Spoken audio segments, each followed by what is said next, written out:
there, I'm Jay Johnson with WindowPurchase.com, which is an interactive website to teach people more about Windows. Also, the book that came out in 2012, What Window Companies Don't Want You to Know, that's getting a complete makeover this year. Whole new front cover, all new content inside. It's going to have a very specific questionnaire for clients to follow, and they'll be able to go to my website and watch over 100 different videos to see how it corresponds with the questions. It's a very powerful learning tool because it's hitting it from written content, questions, pictures, and videos. So anyway, look for that in 2020. It'll also be featured at the Tucson Book Fair Festival mid-March. And here's your tip of the day. I get a lot of clients that ask me, why are curved windows so expensive? Well, here's what you got. Typically, the two you find the most is vinyl or wood, and you're talking about an arch top. It could be an arch top, which is a half round.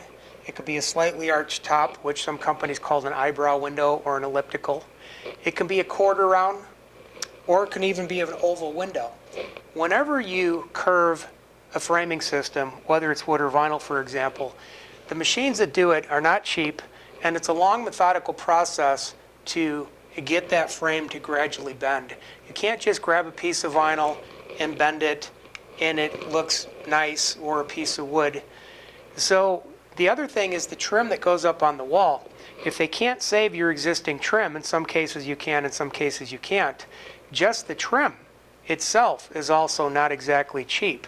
If you can imagine taking a straight piece of wood this way and then bending it so that it makes an arch.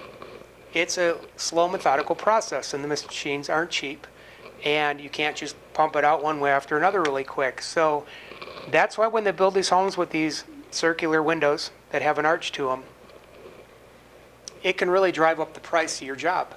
I had a client last year, he had 12 half rounds in his house, and that added quite a bit of money to the job. So next time you're in the market for a house, if you're going around looking at them, or if you're thinking of having one built, think future instead of present. Maybe you don't want to put any curved windows in that house, because when it comes time to replace them, get the checkbook out. And I mean, that's it. You're going to spend more money if you like the aesthetics of them. Now, windows like trapezoids, which aren't curved, they cost a little more than your typical square or rectangular window, but since there's no bending process involved, they usually don't hit you too bad in the checkbook.